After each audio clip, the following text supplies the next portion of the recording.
Today, we are undertaking a really critical mission, I think, Hmm. to explore the blueprint for, well, enduring financial success. We're not really interested in those flash in the pan stories, you know? Right, the overnight sensations. Exactly. The viral schemes, all that stuff that grabs headlines. Our focus is much deeper. It's on the profound, often quiet, fundamental behaviors that actually sustain wealth over decades.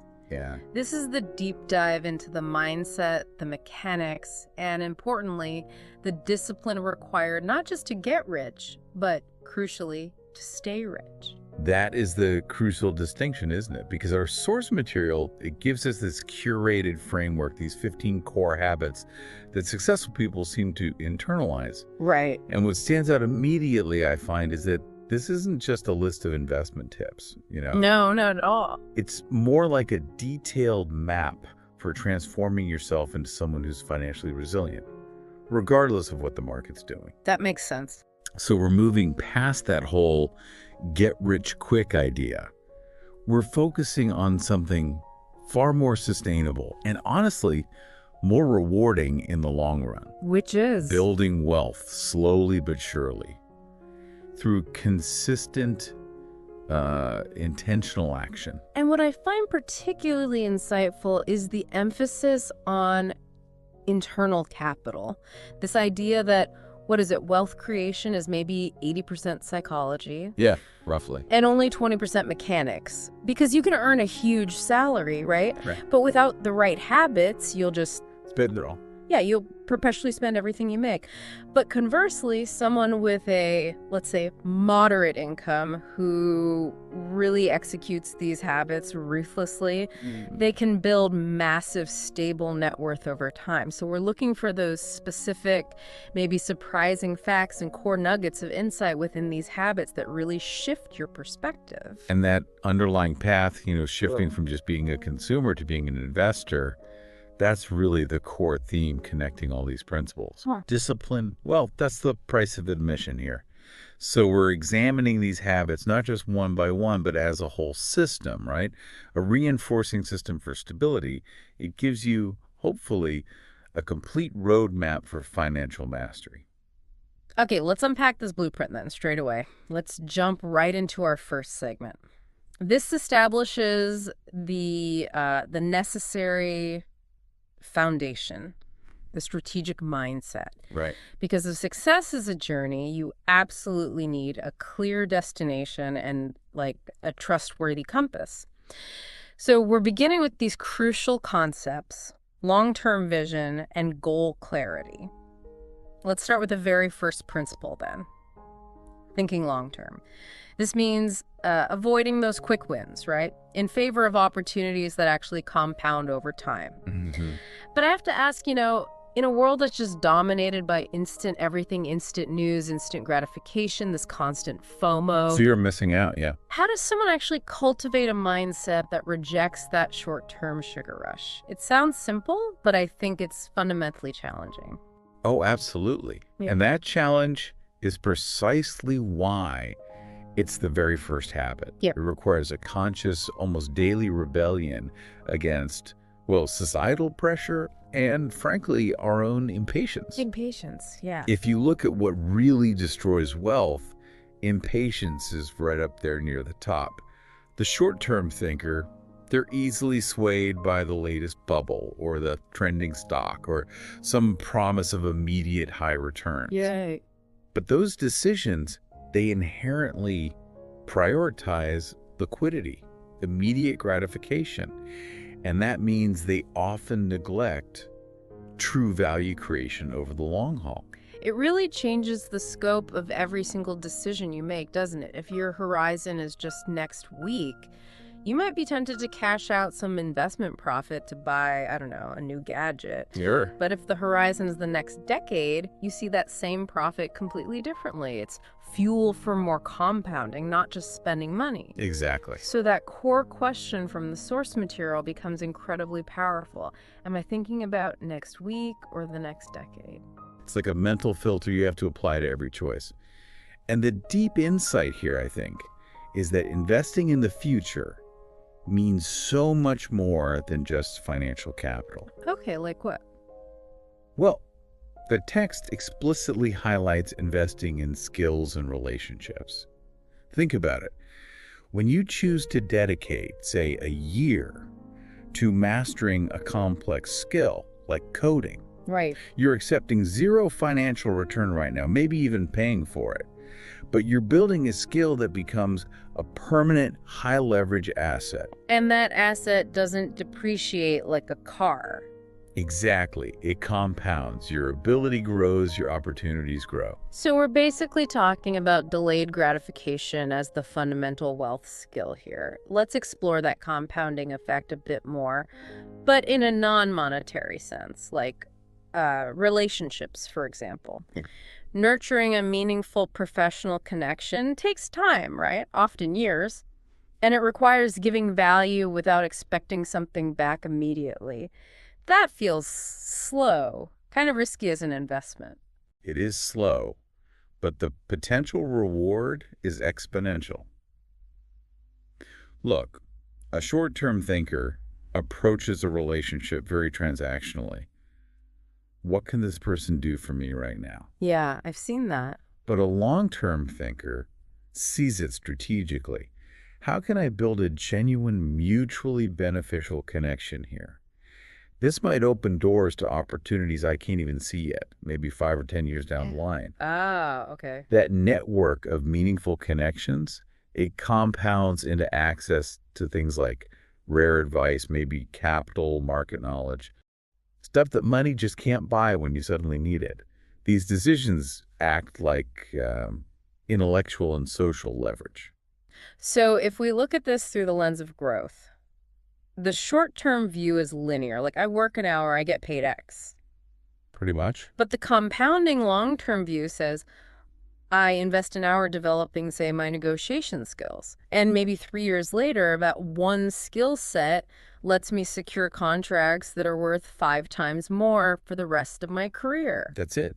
The exponential effect. It starts small, but it becomes dominant over time. That makes sense.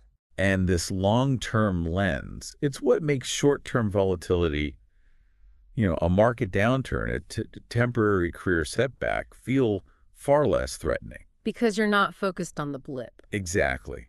Your underlying trajectory is set for the decade. A small dip doesn't derail the 5-year plan because your foundation, your skills, your relationships, your consistent savings, it's robust. You're essentially betting on your own long-term competence, not just the next quarterly earnings report. Okay, so once that long-term direction is set, we need the specifics, the GPS coordinates, if you will. Okay. Which brings us directly to the operational side of long-term thinking. Habit 8, setting clear goals. Right. Because thinking long-term without clear goals is, like you said, just wandering, philosophical meandering. Clarity drives action, but vague goals, they paralyze it. It's not enough to just say, oh, I want to be wealthy someday. We've all said that. Right. The successful person operationalizes that aspiration. They set an exact financial goal. They define the milestones needed, maybe a specific net worth target by age 45. And crucially, they define the why. The why? Yeah, the why. Is it funding specific charity work, achieving a certain level of passive income for family security? That why is what fuels the discipline when things inevitably get tough. And that detailed tracking seems so key for maintaining the discipline. The source material really emphasizes breaking massive goals down into manageable steps. Can you tell us more about the rigor of that process? The rigor is what transforms an abstract dream into basically a daily checklist. They take the 5-year goal and break it into annual milestones, then quarterly reviews, then monthly savings and investment targets. Wow, okay. This means actually sitting down, maybe with a spreadsheet or an app, and creating a rigorous tracking system. If the goal is, say, $1 million in 7 years, the system immediately tells you, okay, you need to save, invest X amount per month to stay on track. It just removes the guesswork. I like that analogy of having a map versus just wandering aimlessly. If your goal is vague, like just drive west, you could end up anywhere and you can't really measure progress. But if your goal is arrive in San Diego, California by December 1st and save $500 on gas, suddenly every decision, route, your speed, fuel consumption, Yeah. it's all optimized and tracked against those clear metrics. And the rigor of tracking provides those necessary feedback loops. If you miss a monthly savings target 1 month, okay, you adjust the action plan for the next month. You don't just throw out the 7-year goal. You adjust the tactics, not the strategy. Precisely. This systematic, sort of non-emotional approach is absolutely essential for sustaining effort through what some people call the boring middle of the financial journey, where growth feels really slow and incremental. Yeah, the plateau. That commitment to tracking is what maintains the integrity of the long-term vision. It keeps you going. #2, managing risk and emotion. Okay, so we've set the map, we know the destination. Now we move from planning into execution. And execution, well, it requires some courage. Habit 10, they take calculated risks. The source material is very clear. Playing it totally safe won't lead to great wealth. But this feels like a high wire act for the average person. How do we distinguish this calculated risk from just, reckless gambling? The word calculated is the absolute key here. It's the firewall. Yeah. A reckless person. They're driven by the immediate potential reward. They jump in based on a hunch or maybe something they saw on social media. It happens all the time. A wealthy, successful person recognizes that risk is inherent to reward, yes, but they dedicate serious time, often months, to mitigating the unknown variables before they act. Okay, can you give us a detailed example? Like, what does that calculation actually look like in practice? What are the steps that turn risk from a gamble into more of a structured opportunity? Sure. Let's consider starting a small business or maybe making a major real estate investment. A reckless person might see a property and think, oh, I can flip that quickly. They borrow the maximum amount, no real contingency plan. A calculated risk taker does rigorous due diligence. They spend weeks researching local zoning laws. They stress test the investment against worst-case scenarios like, what if interest rates jump 30%? Ouch. They interview multiple contractors to really understand renovation costs. They get expert legal and tax advice up front. Now, they're still taking the risk that the housing market might collapse, right? That's an unavoidable market risk. Right. But they've minimized the operational risks, the legal risks, the cash flow risks, the things within their control. Ah, that distinction is powerful. Minimizing the known risks or the knowable risks so you can focus only on the unavoidable market risks. The market often rewards courage, sure, but it rewards informed courage over the long run. Exactly. We see the success or the failure, but we rarely see those months of meticulous preparation that went into the decision. And that preparation is exactly what allows them to act with conviction, with courage, which you absolutely need when the inevitable challenges pop up. They have a contingency plan because they plan for failure modes. Makes sense. And the depth of that preparation also ties directly into the next habit, emotional control. Because when the market inevitably dips, the prepared individual doesn't panic. They just refer back to their long-term plan, which already accounted for volatility. Right, which brings us neatly to habit 11. They control their emotions. Money and emotions, they just don't mix well, do they? Not usually, no. When we talk about financial decision-making, what are the specific emotional pitfalls that the wealthy seem to systematically shield themselves from? Well, the source highlights two major emotional traps. The first one is market-driven. It's the twin destructive forces of Panic and greed. The classics. Right. When the market drops, fear kicks in, fear of losing money. That drives panic selling, often causing the investor to lock in a permanent loss right at the bottom. Conversely, during a boom, greed takes over. That drives reckless overallocation into highly speculative assets, chasing unsustainable returns. We see this cycle repeat itself constantly, don't we? The disciplined investor, the one fueled by that long-term vision we talked about, they might view a market dip as a potential buying opportunity, assuming the fundamentals haven't changed. Correct. But the emotional investor, driven purely by the immediate feeling, locks in the loss. It's a tragic, often preventable cycle based entirely on reacting instead of planning. And the second emotional trap is more societal. It's buying things simply to impress others. The trap of external validation. Keeping up with the Joneses. Exactly. This is consumer culture at its worst. True wealth, the kind built through these 15 habits, is often invisible. It's held in, frankly, unexciting compounding assets. Like index funds. Index funds, maybe paid off rental properties, private business equity, stuff you don't necessarily show off. No. False wealth, on the other hand, is the visible depreciating display, the flashy car, the massive house bought on maximum debt.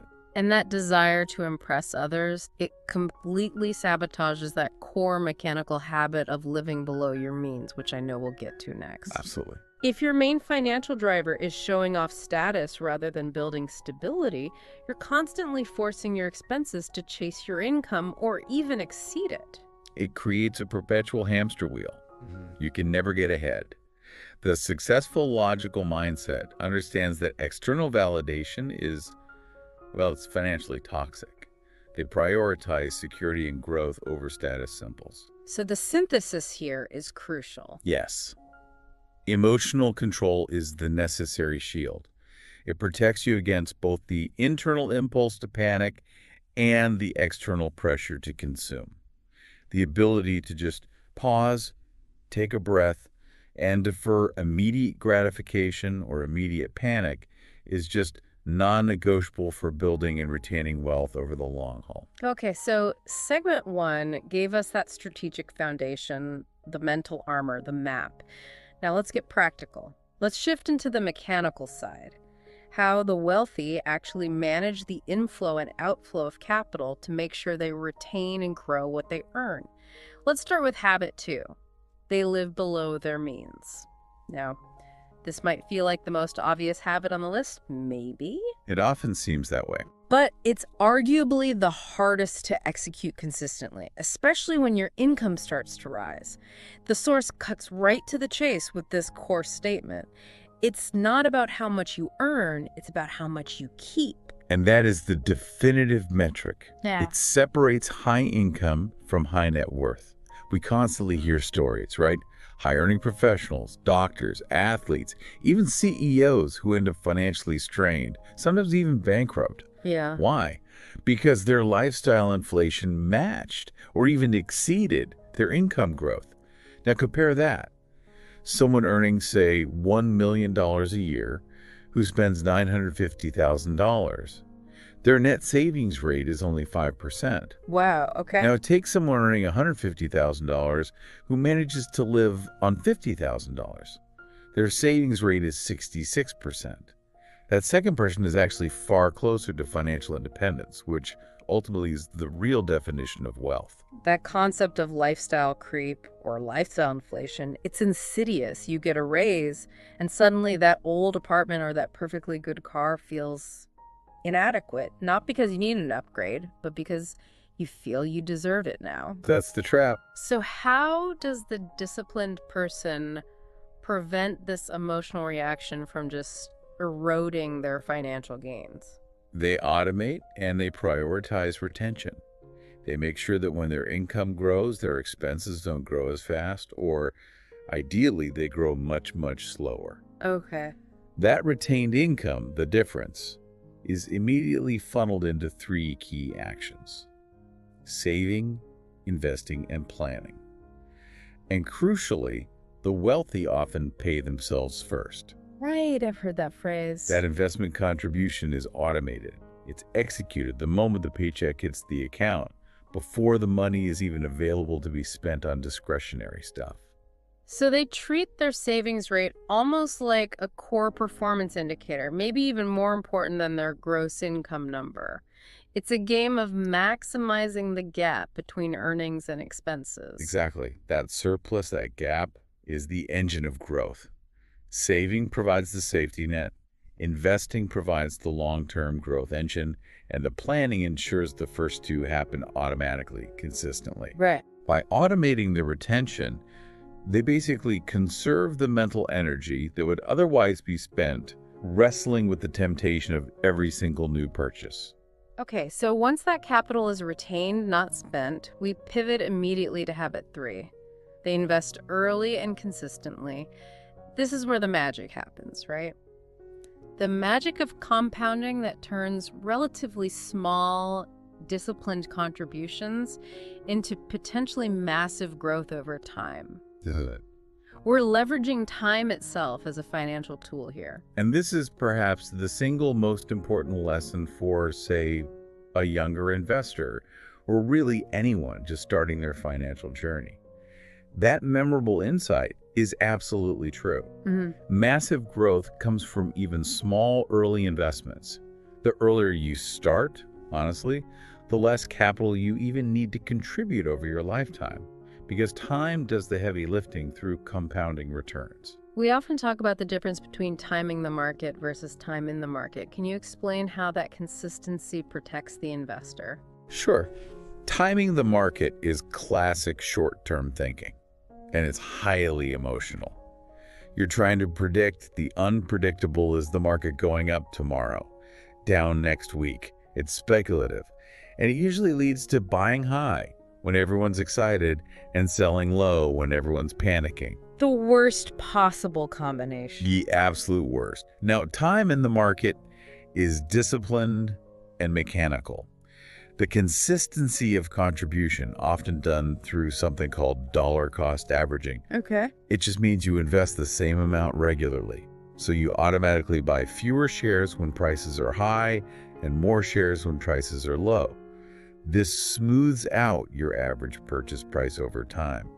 It makes the whole process less stressful and much more aligned with that emotional control we talked about. And the consistency aspect here is just paramount, isn't it? A disciplined investor contributes, say, every month, regardless of whether the headlines are screaming boom or bust. They've committed to the system, they trust the process over the noise, and the source material identifies the key vehicles for this investment. Typically stocks, real estate, or maybe business interests. The common thread is that they're all assets. Things that work for you. Exactly. Assets that generate passive income or appreciate in value rather than liabilities that just demand money from you. They're mechanisms through which their retained capital generates more income, ideally without active labor, which then frees up their time for those high-impact activities. Okay, let's pivot now to the enemy of wealth building, debt. Habit 7, they avoid bad debt. But the source makes a crucial distinction here, clarifying that the truly wealthy often use debt strategically. This kind of challenges the common advice that all debt is bad. Yes, and this is a critical nuance. It separates real financial literacy from just basic budgeting. Debt is leverage. It can amplify gains or losses. The wealthy understand the difference between good debt and bad debt. Okay, so define bad debt first. Bad debt is used to finance consumption, buying stuff that depreciates, or just funding a lifestyle you can't actually afford.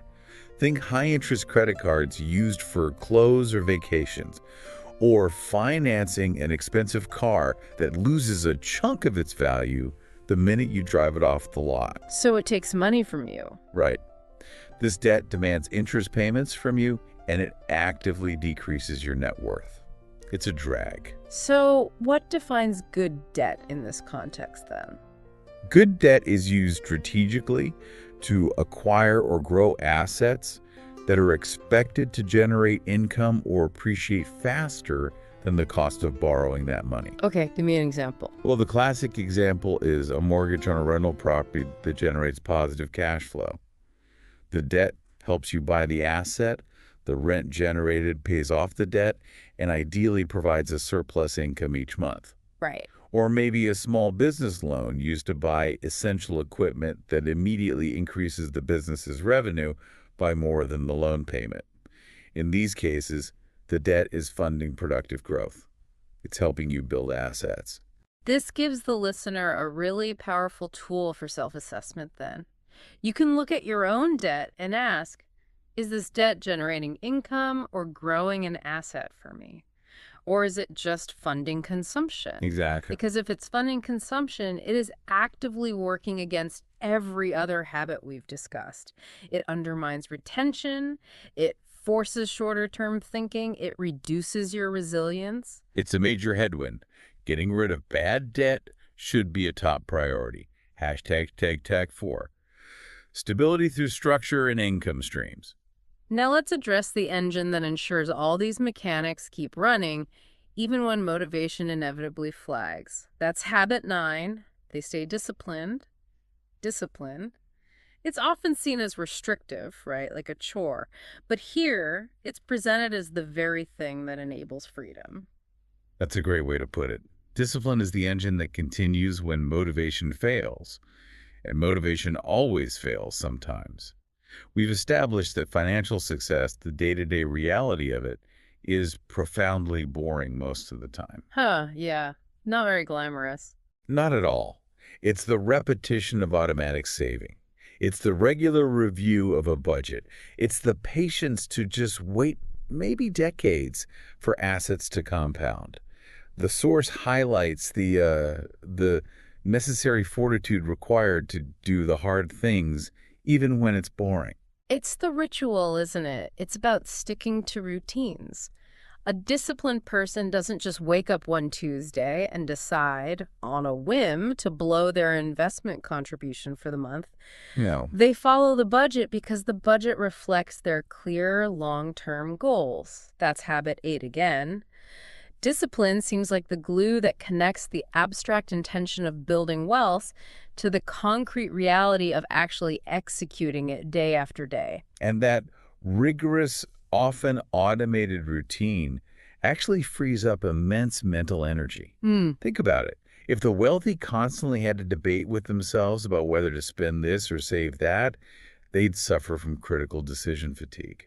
By automating discipline through budgets, standing orders for investments, just setting up routines, they conserve their cognitive resources for the really high-impact work we discussed earlier.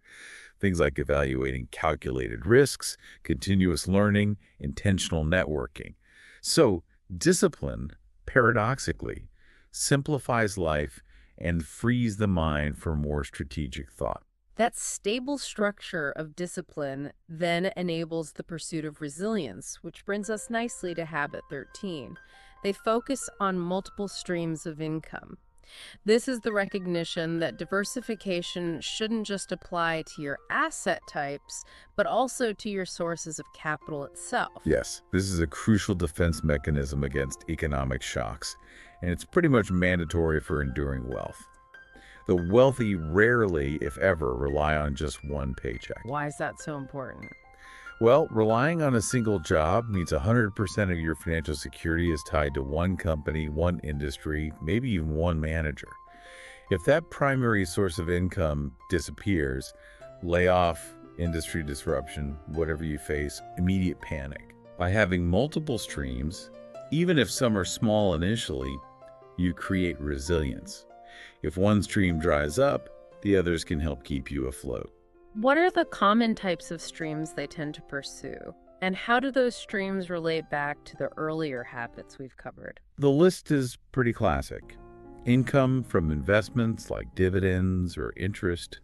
Side businesses may be consulting, offering services based on their expertise. Real estate, generating rental income. And royalties, perhaps from intellectual property like a book or a patent. Okay. And It's fascinating because these streams are often the direct outputs of previous disciplined habits we've discussed.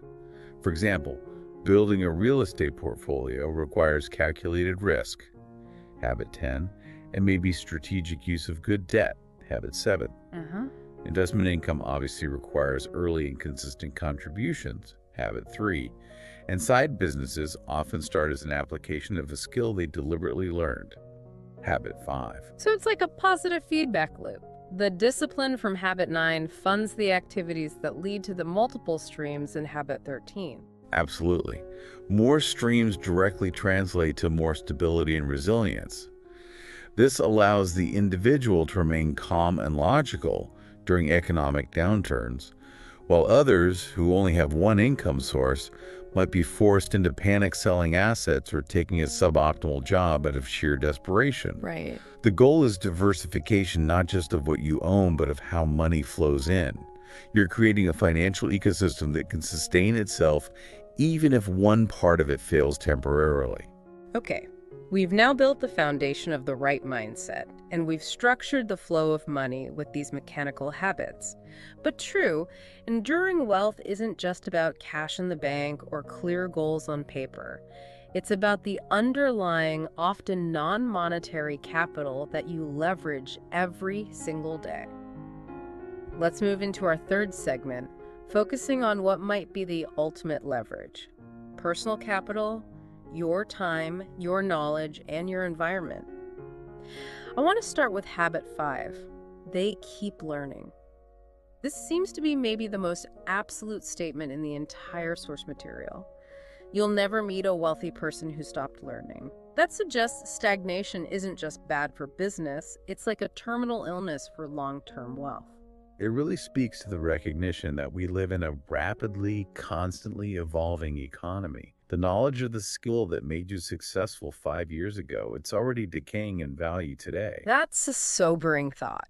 It is. If you stop learning, your knowledge base begins to depreciate, just like an old piece of equipment. It makes you less relevant, less valuable in the marketplace over time. So continuous education isn't an optional hobby. It's mandatory maintenance for sustaining wealth.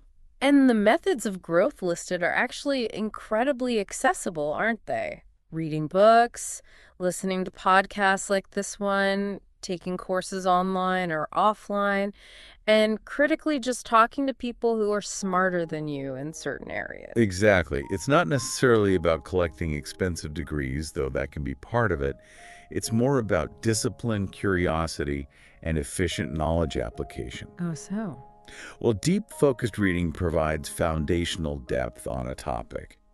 But conversing with smarter people can provide tailored, immediate, high-leverage insight that you might not find in a book. They treat their mind as their most valuable asset, ensuring it gets consistent investment. This connects right back to compounding opportunities from habit 1. Right. A new insight you gain today about, say, a market shift or a new technology or a regulatory change could unlock $1 million opportunity tomorrow. That potential return far outweighs the cost of the book or the course or even just the time spent having that conversation. This dedication to constantly upgrading their mental operating system, as you put it, directly intersects with habit 4. They value their time. Because if your intellectual capital is your most valuable asset, then the time you spend deploying it and acquiring more of it must be guarded fiercely. Time is money. It's the core equation of wealth creation, really. And unlike money, time cannot be replenished. You can't store it up for later. True. The wealthy recognize that every hour spent on low-impact stuff maintenance tasks, distracting activities, is an hour literally stolen from high-impact work, revenue-generating activities, or essential learning. This leads to an almost ruthless efficiency in how they manage their schedule. So this isn't just about, showing up on time for meetings. It's about aggressive time management strategies. Can you talk us through how that works in practice? What do they actually do? The emphasis is all on leverage and the ruthless identification of high-impact work versus low-impact work. This often includes delegating tasks that others can do cheaper or faster. Okay, give an example. All right, let's say a business founder's time is realistically worth $300 an hour when they're focused on strategy or key deals. But they spend 2 hours a week dealing with basic scheduling or managing their email inbox tasks they can easily outsource to a virtual assistant for, say, $25 an hour. Right. By not delegating, they are effectively losing $550 every single week, $600 worth of their time spent, minus $50 saved. Delegating those low-value tasks is an immediate high ROI investment of time, freeing them up for the 300-hour work. They're essentially doing a personal time inventory, aren't they? Analyzing where their hours are actually going and systematically eliminating or outsourcing the low-value stuff that just drains cognitive energy. Precisely. And this focus also means aggressively avoiding distractions, like unnecessary social media scrolling or attending low-value meetings where they aren't really needed. They apply their discipline habit 9 again to the temporal realm. They make every hour count, not just in terms of what they earn in that hour, but what they prevent themselves from earning by wasting it on noise. The 80-20 rule in action. Exactly. Rigorously focusing on the 20% of activities that generate 80% of the results. Hashtag tag tag tag 6. Curating your human ecosystem. This focus on high-impact work and continuous learning naturally requires input from other high-impact individuals, which brings us neatly to habit 6. They network intentionally. And the source stresses this is far more profound than just, collecting LinkedIn connections or business cards at events. It's about relational investing. Yes, it's the strategic cultivation of human capital. The source material offers a really profound observation here. The right person can change your life faster than any investment. Wow, that's a bold statement. It is, but it underscores the massive leverage inherent in meaningful connections. A key relationship can lead to the capital you need for a venture, or the piece of advice that prevents a catastrophic mistake, or maybe the introduction to a critical new market or partner. These things can be priceless. And the word intentionally implies this networking isn't transactional, right? You can't just show up asking for favors when you need something. This requires consistent investment over time. Absolutely. It requires generosity. Sharing your own expertise when you can, maybe mentoring others, celebrating their successes genuinely. It's about building real rapport and trust. So who are they trying to connect with? They actively seek out individuals who possess knowledge they lack or who have access to opportunities or perspectives they currently don't. They understand that phrase, your network truly is your net worth. Not just because of the opportunities it might present, but also because of the intellectual challenge and the emotional support system it provides, especially during tough times. So they're planting seeds. Exactly. They're planting relational seeds, knowing that most might not sprout into anything major, but the few that do could yield enormous fruit years down the road. It's long-term thinking applied to relationships. That concept of curating your environment leads us straight into habit 12. They surround themselves with winners. This feels like the ultimate self-awareness check. Recognizing that you really do become the average of the people you spend the most time with. This is the environmental principle writ large. The analogy provided in the source is blunt, maybe, but pretty accurate. If you hang out with 5 broke people, guess who becomes the 6th? Ouch. Yeah. And this isn't purely a financial statement. It's a reflection of shared habits, energy levels, attitudes, standards. If your closest associates lack discipline, if they complain constantly about the system being rigged, if they prioritize instant gratification and consumption over saving and investment, well, your own habits will inevitably degrade over time. It's hard to resist that pull. So the goal isn't just to hang out with successful people, but specifically people who inspire you, challenge you, push you forward. Exactly. People who normalize the high standards required for things like taking calculated risks, maintaining long-term discipline, and committing to continuous learning. Your human ecosystem shapes your standards for almost everything. Financial responsibility, yes, but also ambition, problem solving, even health habits. Right. If your peer group is actively taking calculated risks and achieving lofty goals, it expands your own perception of what's possible. It reinforces the mental fortitude you need to stay disciplined when things get hard. So, curating your environment is actually a highly strategic protective measure for your mindset and your emotional stability. Habit 11 again. They recognize that toxicity in their environment is a direct risk to their financial trajectory. They protect their inputs. Precisely.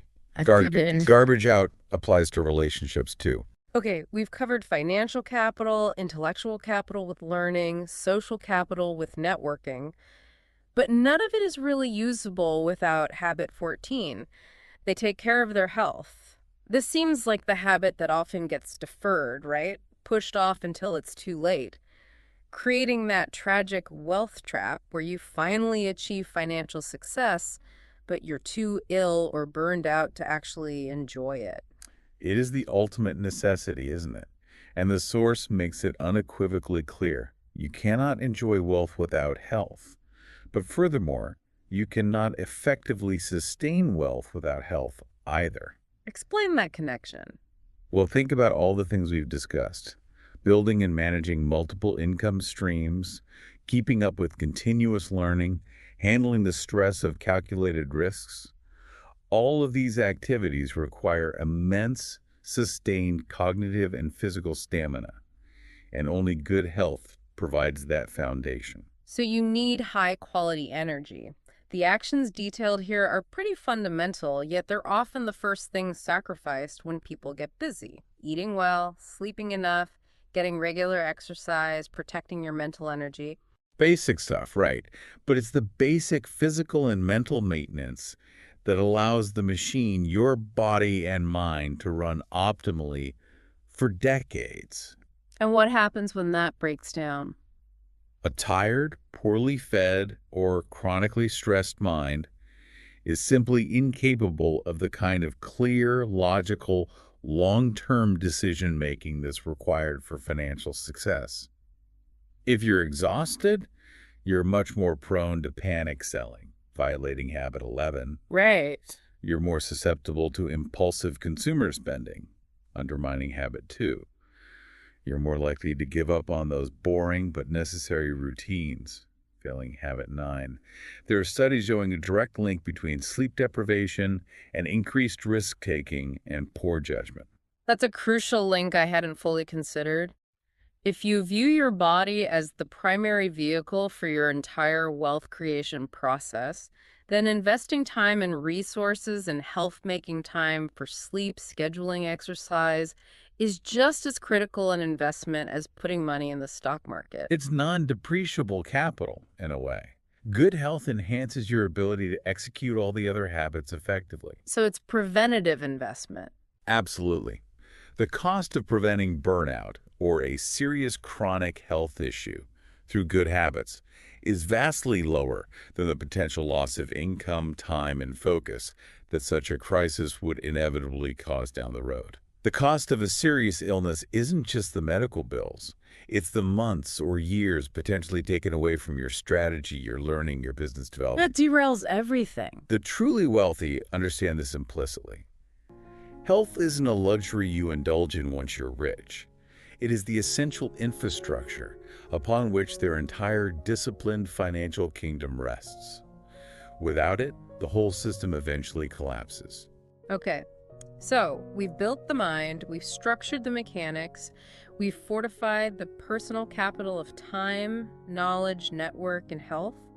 We've reached the 14th habit. Now we come to the final, often overlooked piece, the capstone habit, maybe, that sustains wealth long term. And so we arrive at the final habit, habit 15. They give back. This feels like the secret most people forget. Or, perhaps more commonly, it's the one they plan to do someday. They defer it until they feel rich enough, which, as we know, is a feeling that often never quite arrives. Yes, and this habit fundamentally shifts the whole discussion from purely acquisition to contribution. It's an affirmation, really, that abundance grows when it's shared. And it seems to be a necessary part of the cycle of long-term wealth management and even well-being. It moves beyond just self-interest. But let me push back slightly. For the person listening who is still struggling mightily with the first 14 habits, maybe living paycheck to paycheck, trying to build that discipline, why is giving back presented as an integral part of the wealth building process itself, rather than just something nice you do once you're already financially independent? That's a fair question. Yeah. I think it's because it reinforces the mindset of abundance over scarcity, even when resources are tight. If you wait until you feel rich enough, you're operating from a place of lack, that subconscious fear that there isn't enough to go around, or that if you give even a little away, you might jeopardize your own security. Okay. By budgeting for giving, even if it's very small amounts initially, the disciplined individual reinforces the belief that their systems, their saving, their planning, habit 9, habit 13, are robust enough or will become robust enough to allow for sharing the fruits of their labor. And almost like a psychological commitment to future prosperity. It wires your brain for generosity. That's an interesting perspective. And the scope of giving described is broad, too. It's not just about writing checks for donations, right? The source material talks about mentoring, sharing knowledge, uplifting others in non-financial ways. Exactly. Mentoring is a particularly potent form of giving back because it's often high leverage and it can be reciprocal. By sharing their knowledge, which relates to habit 5, keep learning, they actually solidify their own understanding of a topic. Teaching is learning. Right. And they establish deeper, more meaningful connections. Habit 6, networking. It transforms the accumulation of wealth from what could be a purely isolated, maybe even lonely pursuit into something more communal, enriching the whole ecosystem around them. And who knows? The person they mentored today could become a key business contact or partner tomorrow. And philosophically, this seems to connect back to the very idea of enduring wealth. If wealth is purely external, defined only by a number on a spreadsheet, it can feel precarious, maybe even anxiety-inducing. But if wealth is also internal, derived from a sense of security, discipline, contribution, and the ability to positively impact the well-being of others, it becomes more self-sustaining, maybe less stressful. I think that internal shift is the real capstone. Giving back helps the wealthy maintain perspective. It keeps them connected perhaps to the broader societal needs or purposes that might have driven their initial long-term goals in the first place. It ensures that the acquired capital serves a larger purpose beyond just personal consumption or hoarding. It prevents the wealth from becoming isolating. Exactly. It's the difference between, say, a stagnant pool of capital that just sits there creating anxiety and a flowing river that sustains the land around it. That continuous circulation, that contribution, maintains vibrancy and purpose. It completes the full loop of strategic thinking, mechanical discipline, and leveraging personal capital. Hashtag tag outro. So, after exploring all of that, what does this comprehensive framework really mean for you, the listener, the learner who has just absorbed this detailed blueprint?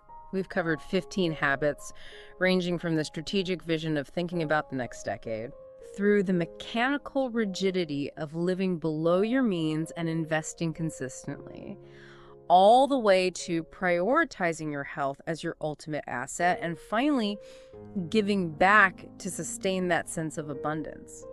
The central thesis seems undeniable, really. Enduring wealth is built by habit, not by accident. And the power lies in relentless consistency over time. But what's most encouraging, I think, is that you do not need to master all 15 of these tomorrow. Right, that would be overwhelming. Wholly overwhelming and probably counterproductive. You'd likely fail and give up. That's right. The actionable challenge provided by our source material is actually highly encouraging. It says, start by applying just 3 of these habits today. Pick 3. Just 3. And by doing just that, you will immediately be ahead of probably 90% of people who are still chasing that mythical quick fix or operating solely on fleeting motivation that comes and goes. And we challenge you to select them strategically. Maybe pick one strategic habit, like setting one clear, written 5-year goal. Pick one mechanical habit. Perhaps finally automating your investment contribution, even if it's small. Right. And pick one personal capital habit. Maybe commit to reading just 30 minutes every single day in your field. Start small, but commit to that discipline. Build the muscle. This raises a powerful final question, I think, for your reflection. These habits, they're ultimately tools for self-transformation, aren't they? It's easy to just focus on the outcome, the net worth number, the investment percentage gain. Yeah, the external metrics. But the transformation described by these 15 principles feels far deeper. It's about the fundamental change in character, in discipline, in perspective that's required to actually manage and maintain significant assets responsibly, ethically, and sustainably for decades. It really is the ultimate transformation. From someone operating perhaps by impulse and short-term survival tactics to someone operating by discipline, logic, and long-term strategy. So it's not really about getting rich quick. It's about becoming the kind of person who stays rich inside and out. That's a powerful thought. So the question to reflect on is, which of these 15 habits requires the most work for you to become that person? Identify it and commit to mastering just that one to start. We certainly hope this deep dive into these 15 principles provides the clarity, maybe some motivation, and hopefully a practical roadmap you need to start building that enduring wealth today. Thanks for tuning in. Thanks, everyone. We'll catch you next time on The Deep Dive.